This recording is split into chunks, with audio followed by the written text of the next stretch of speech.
दिल धड़कता दिल धड़कता केहू के प्यार में, केहू के प्यार में।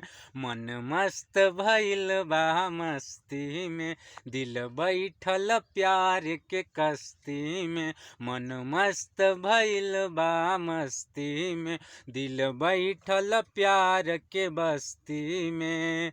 रहेला अखिया हर पल इंतजार में। दिल